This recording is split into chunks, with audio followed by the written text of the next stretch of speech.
দেখো ও আমার কাছে চলে এসেছিল, ভয়তে আবার চলে গেছে। আমি ভয় পাই, ও আমারে ভয় পাবে কি? দেখেছ, আমার মা মনে হয় এটা ধরলে কামড়ে ধরবে।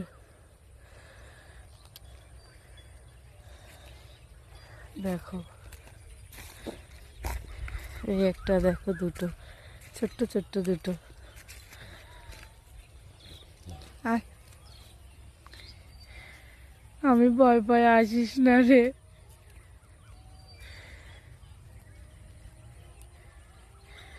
আমি জ্যান্ত মাছ বলো, জ্যান্ত কোনো জিনিসই ধরতে পারি না, ভয় লাগে।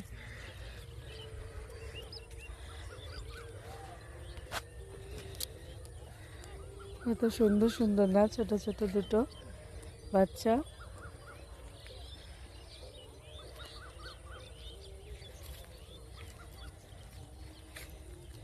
আসো একটু, আসো আসো একটু, আসো একটু, আসো। ওরা দৌড়চ্ছে, দেখেছো?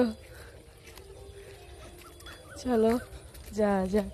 দেখো কি সুন্দর গরু বেঁধেছে মাঠের মধ্যে।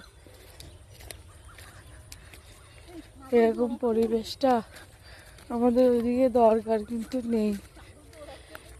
বাজারের সাইডটা তো সব জায়গা আটকানো, আর যার যেটুকুনি জায়গা আছে খালি, সেখানে হয় বিচুলির গাদা দিয়া, আর না হলে গরু বাঁধা, না হলে সেই পুকুর কেটে রাখা দেওয়া, এরকম অবস্থা। কি বলবো,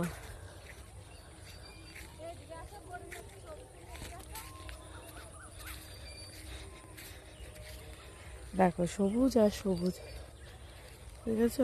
ওই জায়গাটায় অনেক ছাগল, দেখো দেখো কত ছাগল। এই দেখো তিনটে, বাবা এই যে চারটে, পাঁচটা, ছটা, সাতটা, আটটা, নটা, দশটা, এগারোটা, বারোটা, তেরোটা, 14টা, বাবা অনেকগুলো আছে, কতগুলো গুনবো। দেখেছ, এই দিক দিয়ে আড়োআড়ি হয়ে ঢুকে যাবো আমরা।